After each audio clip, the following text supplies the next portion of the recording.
Hello viewers, আসসালামু আলাইকুম। আমার নাম মোহাম্মদ মুবাশশির হোসেন। আবারও আপনাদের মাঝে চলে এলাম। অনেক দিন পর আপনাদের সঙ্গে দেখা হচ্ছে আমার ইউটিউব চ্যানেলে। তো যাই হোক, দেখা হওয়াটা বড় বিষয় না, আমাদেরকে শিখতে হবে। তো শিখার উদ্দেশ্যে আমি ভিডিওটা তৈরি করেছি। তো আমাদের সপ্তম শ্রেণীতে গণিত বইয়ে একটা অধ্যায় রয়েছে। তো অধ্যায়টির নাম হচ্ছে মূলদ ও অমূলদ সংখ্যা। তো এই অধ্যায়টি নিয়ে আমাদের মানে প্রথম চ্যাপ্টার সেহেতু সহজ কারো মনে হতে পারে, আবার কারো কঠিন মনে হতে পারে। যো মানে কঠিন যদি মনে হয় সেক্ষেত্রে আপনারা ভিডিওটি দেখতে পারেন। তো দয়া করে আপনারা সাবস্ক্রাইব করে দিন চ্যানেলটা, আপনাদের সুবিধা হবে।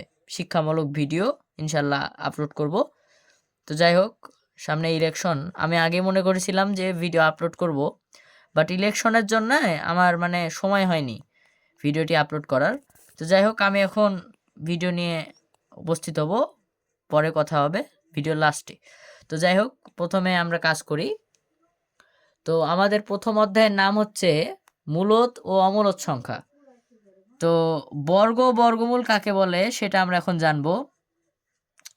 তো আমাদের এখানে কিছু টপিকস লিখে নিয়েছি, যেমন বর্গমূল, তারপর পূর্ণবর্গ সংখ্যা, বর্গ সংখ্যার ধর্ম, বর্গমূলের চিহ্ন, পূর্ণবর্গ সংখ্যা চেনার সহজ উপায়, কিভাবে আমরা পূর্ণবর্গ সংখ্যা খুব সহজেই নির্ণয় করতে পারি বা চিনতে পারি।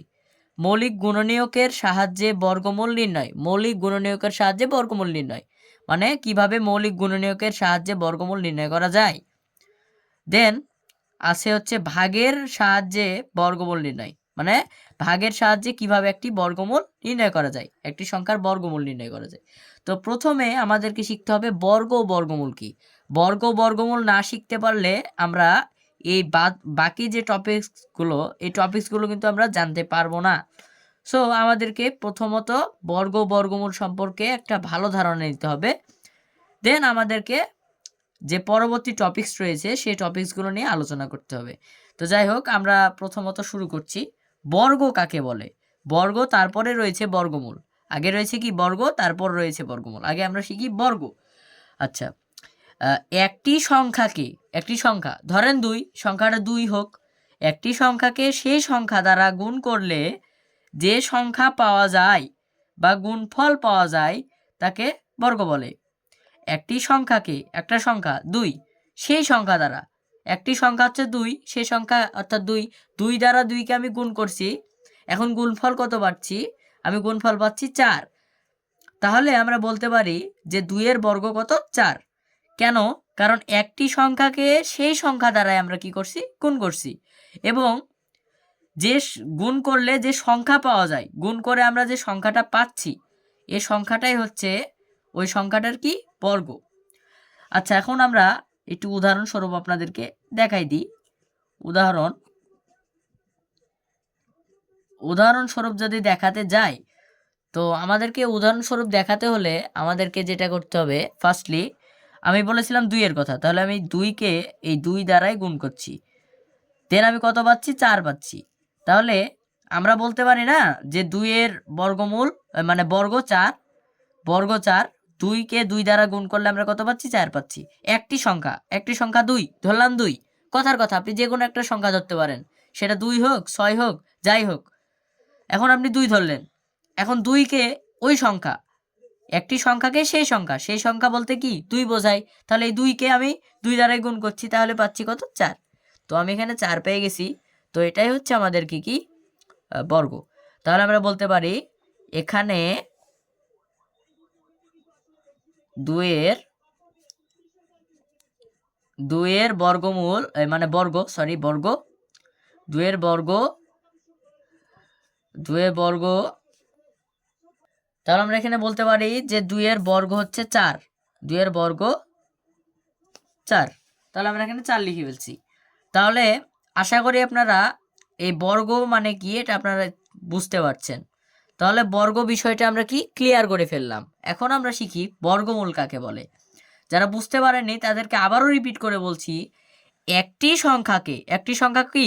2, আমরা ধরলাম একটা সংখ্যা 2। আপনার যে সংখ্যা ইচ্ছা, যেটা ইচ্ছা, 2 হোক, 6 হোক, 8 হোক, 10 হোক, যে সংখ্যা ইচ্ছা আপনি ধরতে পারেন। এখন একটি সংখ্যাকে সেই সংখ্যাকে কত বোঝায়? 2 মানে 2, তাহলে সেই সংখ্যা বলতে 2 বোঝায়। এখন 2কে আপনি 2 দ্বারা কি বলছে? গুণ করলে কথাটা মনে রাখবেন, গুণ করলে যে সংখ্যা পাওয়া যায় বা গুণফল পাওয়া যায় তাকে কি বলছি আমরা? বর্গ বলছি। আপনাদের সপ্তম শ্রেণীর বইয়ে একটু মানে লাস্টে যে আপনারা একটু দেখবেন বর্গমূল কাকে বলে, এটা আপনারা একটু পড়তে পারেন, অসুবিধা নাই। বাট আপনাদেরকে আমি আরও একটু ক্লিয়ার করে দিলাম যে বর্গ কাকে বলে, এটা সহজ বিষয়। এখন আপনাদেরকে আমি শেখাবো হচ্ছে বর্গমূল। এই যে আমার বই, সপ্তম শ্রেণীর বই, এখানে লেখাই আছে যে কোনো সংখ্যা অর্থাৎ 2, আমি ধরলাম 2, কোনো সংখ্যাকে সেই সংখ্যা দ্বারা গুণ করলে যে গুণফল পাওয়া যায় তাকে ওই সংখ্যার বর্গ এবং সংখ্যাটি গুণফলের বর্গমূল। এখন আপনাদের আমি বর্গমূল নিয়ে আলোচনা করব, মানে বর্গমূলটা আসলে কি বা কিভাবে এটা আয়ত্ত করা যায়। তো শুরু করছি আমি বর্গমূল নিয়ে। তো এখন আমি বর্গমূল নিয়ে আলোচনা করি। তো দর্শক, আপনাদেরকে আমি বললাম এতক্ষণ বর্গর কথা, এখন বর্গমূল নিয়ে একটু বলা যাক। তো বর্গমূল কাকে বলে এটা আমরা এখন দেখি। একটি সংখ্যাকে সেই সংখ্যা দ্বারা গুণ করলে যে গুণফল পাওয়া যায় তাকে বা গুণফলকে বর্গ বলে। এটা আমরা আগেও জানলাম, মানে একটু আগে বর্গটা কি এটা আমরা জেনে ফেলছি। এখন বর্গমূল কাকে বলে? ওই গুণফলকে, মানে যে গুণফল পাবো, একটি সংখ্যাকে ওই সংখ্যা দ্বারা গুণ করে যে গুণফল পাবো, ওই গুণফলকে আবার সেই সংখ্যার বর্গমূল বলে। আচ্ছা, আমি 2 দিয়ে আবার উদাহরণ দেখাই দিই, তাহলে আপনারা বুঝতে পারবেন। উদাহরণ যদি দেখাই, আমি যদি 2কে 2 দ্বারা আবার গুণ করি, ধরেন 2 গুণ 2 সমান আমরা পাই কত? 4। এখন একটি সংখ্যাকে সেই সংখ্যা দ্বারা আমি গুণ করছি, তাহলে গুণফল একটা পাইছি। গুণফলটা কত? 4। এখন 4 পাইছি। এখন আমরা বলতে পারি না ওই গুণফলকে আবার সেই সংখ্যার বলতে কত? 2 বোঝায়, 2। তাহলে আমরা বলতে পারি যে 2 এর বর্গমূল 4। কেন? বিকজ এখানে আমি 2কে তো 2 দ্বারা গুণ করে 4 পাইছি। তো এখানে আমাদের কি বলা আছে? শর্তে বলা আছে যে ওই গুণফলকে আবার সেই সংখ্যার বর্গমূল বলে। ওই গুণফলকে বলতে কাকে বোঝানো হয়েছে? 4কে। এই 4কে বোঝানো হয়েছে গুণফল। এই 4টাই হচ্ছে আমাদের গুণফল সেই সংখ্যার বলতে কত বোঝানো হয়েছে? 2কে। তো 2কে আমরা বুঝাই দিছি, এই 2টাই হচ্ছে আমাদের এখানে কি? 2কে 2 দ্বারা গুণ করে কত পেয়েছি? 4। এই 4-এর বর্গমূল কত? 2। সেই সংখ্যার বর্গমূল বলে।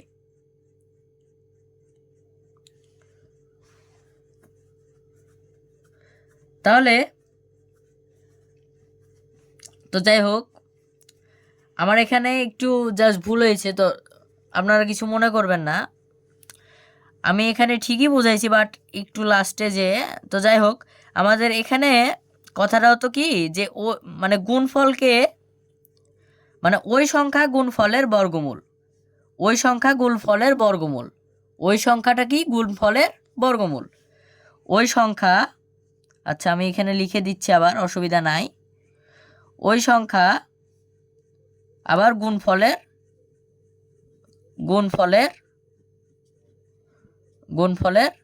বর্গমূল। এটা আপনারা কেটে দিন, অসুবিধা নেই, গুণফলের বর্গমূল। আচ্ছা, আপনারা চলে যান না, আপনাদের শিখাবো ইনশাল্লাহ। তো যাই হোক, উদাহরণটা আপনাদেরকে আমি দিয়ে দিছি যে 2কে আমরা 2 দ্বারা গুণ করছি। আবারও আমি দেখাই, 2 গুণিত 2 আমরা কত পাচ্ছি? 4। আমরা কি বলছি? ওই সংখ্যা আবার গুণফলের বর্গমূল। ওই সংখ্যা বলতে কাকে বোঝানো হয়েছে? সেই সংখ্যা কত? 2। এই 2কে আবার এই 4-এর বর্গমূল ধরা হয়, মানে 2কে গুণ করে তো আমরা 4 পাইছি। মূল মানে কি? মূল মানে শেকড়। মূল কি? মূল মানে শেকড়, মানে শেকড় থেকে যে গাছ উৎপন্ন হয়েছে, তো এটাকে আমাদের কি বলছি? সহজ ভাষায় বর্গমূল। এখানেও গণিতের ভাষায় এটাকে বর্গমূল বলা হয়। তো যাই হোক, আমরা এখান থেকে চলে যাই। তাহলে বর্গমূল, আশা করি এটা বুঝতে পারছেন আপনারা।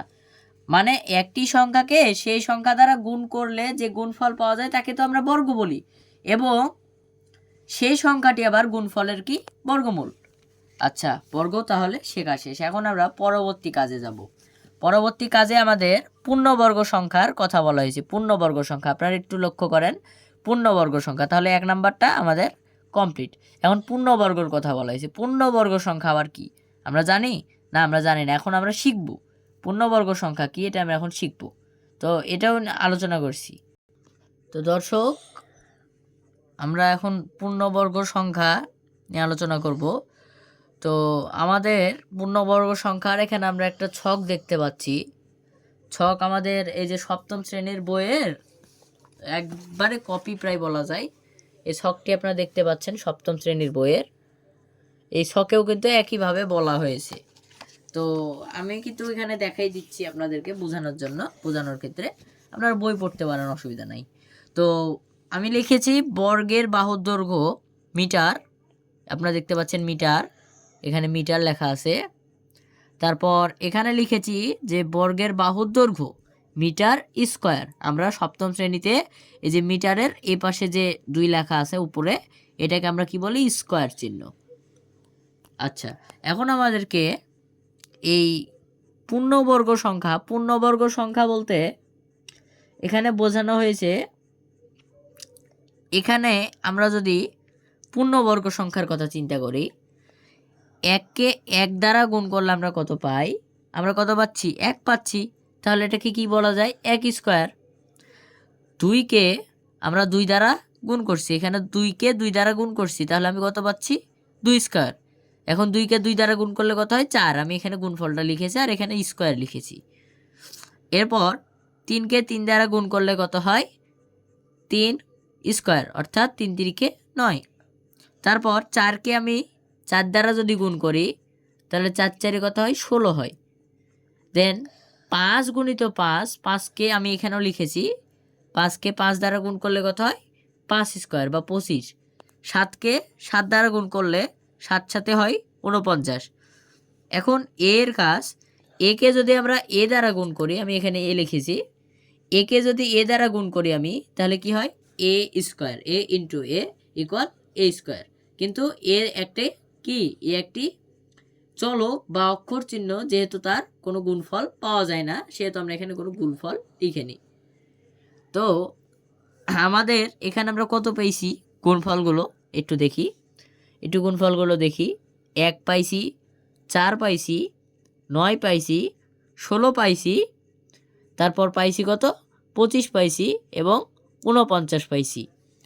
তাহলে আমরা, তো দর্শকবৃন্দ আপনারা দেখতে পাচ্ছেন আমি এখানে যে গুণফল পেয়েছি, এই গুণফলগুলোকে আপনাদেরকে আমি রিপিট করেছিলাম যে 1 4 9 16 25 এবং 40, এই গুণফলগুলো পেয়েছি আমি। কিভাবে? এই যে সংখ্যাগুলো, এখানে আমরা সবগুলো কিন্তু পূর্ণ সংখ্যা দেখতে পাচ্ছি। একটি স্বাভাবিক সংখ্যা রয়েছে, তাই এটা কি? একটি পূর্ণ সংখ্যা।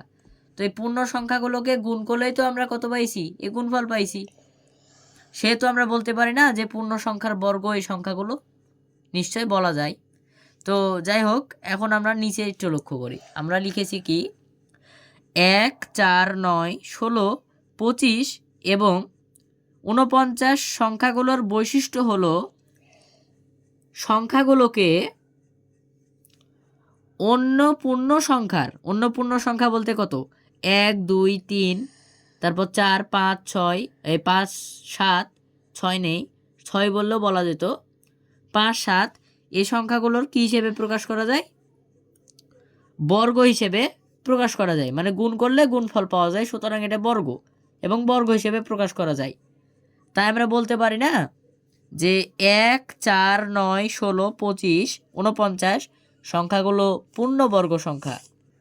তো আমাদের এখানে আমরা যেহেতু পূর্ণবর্গ সংখ্যা নিয়ে আলোচনা করছি, তো 1 4 9 16 25 49 সংখ্যাগুলো পূর্ণবর্গ সংখ্যা। সুতরাং সংখ্যাগুলো পূর্ণবর্গ সংখ্যা। কেন? কারণ 1 4 9 16 25 49 সংখ্যাগুলোকে কি করা যায়? একটি স্বাভাবিক সংখ্যা বা পূর্ণ সংখ্যার বর্গ হিসেবে প্রকাশ করা যায়। তাই আমরা এখানে বলতে পারি না যে 1 4 9 16 25 49 সংখ্যাগুলো পূর্ণবর্গ সংখ্যা। আশা করি আপনারা পূর্ণবর্গ সংখ্যা সম্পর্কে জানতে পেরেছেন। তো দর্শক ভিউয়ার্স, এখন আপনাদেরকে আমি দেখাবো এই যে বর্গ সংখ্যার ধর্ম, এটা কি। আমাদের সপ্তম শ্রেণীর বইয়ে এটাও কিন্তু রয়েছে বর্গ সংখ্যার ধর্ম। আপনারা দেখতে পাচ্ছেন আমার টপিকসে আমি লিখে নিয়েছিলাম যে বর্গ সংখ্যার ধর্ম। তো আমাদের বর্গ সংখ্যার ধর্ম এখানে আমাদেরকে জাস্ট এই বইয়ের আমাদেরকে এই টপিকটা মুখস্থ করতে হবে, মানে এটা মুখস্থ করবেন আপনারা। তো আচ্ছা, আপনাদেরকে আমি তাও বুঝাই, অসুবিধা নাই। তো আপনাদেরকে আমি বুঝাচ্ছি, অসুবিধা নাই। বর্গ সংখ্যার ধর্ম বলতে একটি সংখ্যাকে সেই সংখ্যা দ্বারা গুণ করলে যে বর্গটা পাওয়া যাচ্ছে, এই বর্গকেই বোঝানো হয়েছে। হ্যাঁ, এই বর্গটাকেই বোঝানো হয়েছে। কেন? কারণ আপনারা দেখতে পাচ্ছেন যে আমি এখানে যদি 1কে 1 দ্বারা গুণ করি তাহলে আমরা কত পাই? 1 পাই। তারপর 2কে 2 দ্বারা গুণ করলাম তাহলে আমরা কত পাচ্ছি? 4 পাচ্ছি। 3কে 3 দ্বারা আমি গুণ করছি তাহলে কত পাচ্ছি? 9 পাচ্ছি। তারপর 4কে 4 দ্বারা গুণ করলে কত পাচ্ছি? 16 পাচ্ছি।